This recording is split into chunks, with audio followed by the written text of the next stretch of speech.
चली गई है कश्मीर में, बहुत इसका स्वागत किया गया है कि जम्मू कश्मीर में ट्रेन श्रीनगर जाने से कम जम्मू जो है वो बाईपास हो रहा है, जम्मू को नुकसान हो रहा है। और यहाँ से शुरू करके ट्रेनें यहाँ पर जो है बढ़नी चाहिए ताकि जो ट्रेनें कश्मीर जा रही हैं उनका घाटा जो है आने वाली ट्रेनें पूरा कर सके और ये ट्रेनें जम्मू तक रहें, ना कि इन सभी ट्रेनों को कटरा या आगे श्रीनगर भेजा जाए।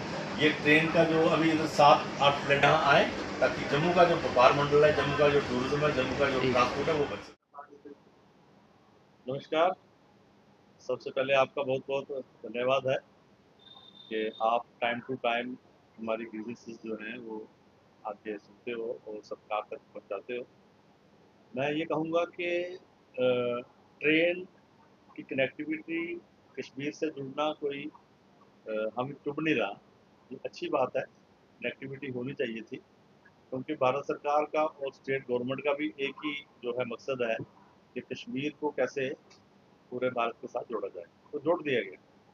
लेकिन इसके साथ साथ जो हमारे लीडर हैं, जो हमारी व्यवस्था चला रहे हैं, उनको ये देखना चाहिए था कि देखना चाहिए भी कि पूरा जम्मू कश्मीर एक ही स्टेट है और अगर सारा कुछ कश्मीर में शिफ्ट होता है तो जम्मू बाईपास होता है और जब जम्मू बाईपास होता है तो यहाँ पर खासकर टूरिज्म के साथ जुड़ा जितना भी हमारा ये सेक्टर है वो सारा डिस्टर्ब होगा। तो पहले देखिए आप जैसे ये ट्रेन रोड की कनेक्टिविटी पे बाई पार्ट बात करूँगा तो निकली ये पत्नीटॉप से नीचे से निकल गई तो आप पत्नीटॉप बिल्कुल मतलब के जीरो हो गए। इसी तरीके से अब ट्रेन जो है जब ये निकल जाएगी यहाँ से सीधा श्रीनगर के लिए तो जम्मू टोटली बाईपास हो गया। जम्मू में अब हमें एक ही काम है कि खाली लिफाफे जो है इकट्ठे करने हैं या खाली बोतल इकट्ठी करनी है। कारोबार के हिसाब से जो लोग बहुत खुश हो रहे थे कि कनेक्टिविटी कश्मीर में बन गई है, उनको ये भी पता होना चाहिए कि पठानकोट की क्या हालत होगी थी जब ट्रेन जम्मू आई थी। लेकिन पठानकोट उस समय इसलिए सर्वाइव कर गया कि उसके साथ हिमाचल था, जिस वजह से जो है जम्मू कश्मीर की तरह मतलब कि पठानकोट भी डिस्टर्ब हुआ।